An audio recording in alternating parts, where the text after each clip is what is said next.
ये है दिल्ली दर्पण।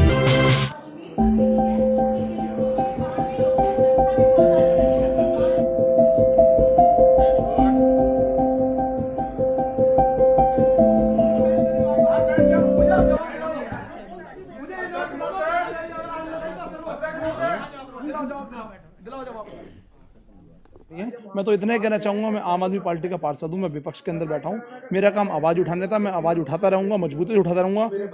नमस्कार, स्वागत है आप सभी का दिल्ली दर्पण टीवी पर। मैं हूं आपके साथ चेतन पाठक। आज स्टैंडिंग कमेटी की मीटिंग और मीटिंग से पहले निगम कर्मचारी जो नाला बेलदार हैं, जो चौकीदार हैं, वो अपनी मांगों को लेकर हड़ताल पर बैठे, प्रदर्शन किया उन्होंने। और उसके बाद जब मीटिंग शुरू हुई तो यहाँ पर भी कई अन्य मुद्दों पर और नाला बेलदारों के मुद्दे पर पक्का करने पर काफ़ी सारी चर्चा हुई, काफ़ी सारा हंगामा हुआ।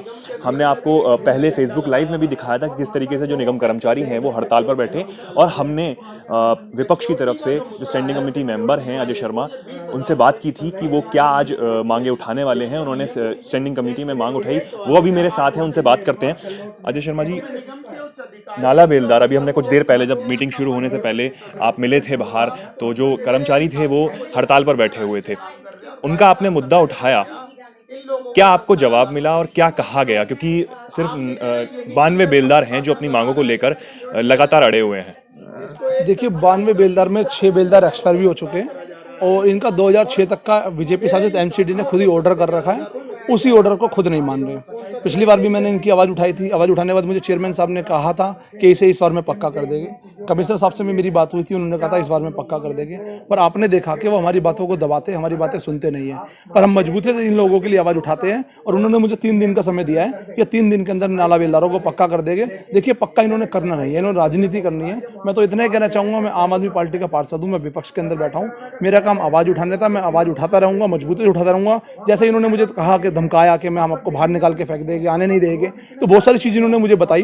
तो मैंने कहा कि मैं सच के लिए आता हूँ, यहाँ पे टाइम पास करने के लिए नहीं आता हूँ, सच दिखाने के लिए आता हूँ, और कर्मचारी के लिए और जनता के लिए आवाज़ उठाने के लिए आता हूँ। साउथ एमसीडी में 221 बेलदारों को पक्का कर दिया गया है। नॉर्थ एमसीडी में केवल 92 ही बोला जा रहा है कि 92, और आपने बताया भी कि 6 जो बेलदार हैं वो उनका देहांत हो गया है, वो अब इस दुनिया में नहीं है। तो जो बचे हुए हैं उनको क्यों नहीं पक्का किया जा रहा है? आपको क्या लग रहा है, एक विपक्ष होने के नाते क्या लग रहा है कि कहाँ कमी कहाँ रह रही है? देखिए, जैसे कि अभी इनके पार्षद कह रहे थे कि मोदी जी भी विश्वास करते हैं कर्मचारी को पक्का करने पे, मैं अपने देश के प्रधानमंत्री जी से अपील करता हूँ, आपने ही, आपकी सरकार ने ही, आपके पार्षद ने ही, आपके चेयरमैन ने ही इसे पास करने का ऑर्डर निकाल रखा है। 2006 तक के ऑर्डर की कॉपी मेरे पास है, मैंने पहले भी स्टैंडिंग कमेटी में दे चुका हूँ, कमिश्नर साहब को भी दे चुका हूँ। आपसे हाथ जोड़ के विनती है, इन गरीबों के साथ जो 20-20 साल से 25-25 साल से नौकरी कर रहे हैं, आज भी कच्ची नौकरी कर रहे हैं, इन्हें पक्का करा जाए, और मैं यही उम्मीद करता हूँ कि मेरी आवाज़ आप तक जरूर पहुँचेगी। मीटिंग के दौरान जो पूनम बांगड़ी कुछ विकलांगों को लेकर यहाँ पे पहुंची, और आपने बताया कि आपके जो घर के बाहर है रेडियां लगा दी गई, पटरियां जो लगा दी गई थी, वो क्या मामला है, उसके बारे में बताइए। देखिए, अश्विनी कई विकलांगों के साथ राजनीति कर रहे हैं, ये कांग्रेस के नेताओं की नाकामी है।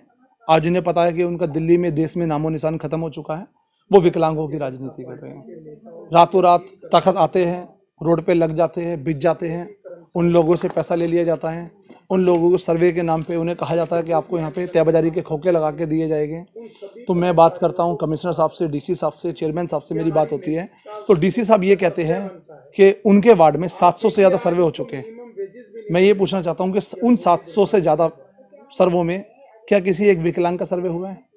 आप विकलांगों की राजनीति कर रहे हैं, आज विकलांग को आप लेके आए हो, आपने उन विकलांगों को बस स्टैंड के पास बिठा दिया, जहाँ 24 घंटे बस चलती है, जहाँ हादसा हो सकता है, एक्सीडेंट हो सकता है, बैठने के लिए छत नहीं है, और वहाँ पे सर्वे भी नहीं हुआ। जब सर्वे नहीं हुआ तो तयबाजारी लगेगी कैसे? आप उन्हें गुमराह कर रहे हैं, आप उनके साथ राजनीति कर रहे हैं। तो मैं इतना ही कहना चाहूँगा कि विकलांग के साथ राजनीति मत कीजिए, वो बद्दुआ देगा, और ऊपर वाला भी कहीं ना कहीं आज उनके साथ है। मैं इतना ही कहना चाहूँगा, मैंने इनके लिए आवाज़ उठाई, मेरी यही सोच है कि तयबाजारी मिलनी चाहिए, विकलांगों को मिलनी चाहिए, जो इंसान रेडी पटरी लगा के बैठा उसे मिलनी चाहिए, बाहुबलियों को नहीं मिलनी चाहिए, रईसों को नहीं मिलनी चाहिए, क्योंकि गरीबों का हक है, गरीबों को मिलना चाहिए। ये थे हमारे साथ अजय शर्मा, जिन्होंने कहा कि जो नाला बेलदार के जो मुद्दा है वो हल होने वाला नहीं है, क्योंकि निगम में सिर्फ भ्रष्टाचार है और कुछ नहीं है, और जो रेडी जो विकलांगों के मुद्दे पर ये बोले कि किस तरीके से जो कांग्रेस है वो सिर्फ राजनीति करने का काम कर रही है। कैमरामैन सोनू के साथ मैं चेतन, दिल्ली। खबरों की कवरेज और विज्ञापनों के लिए संपर्क करें इस नंबर पर।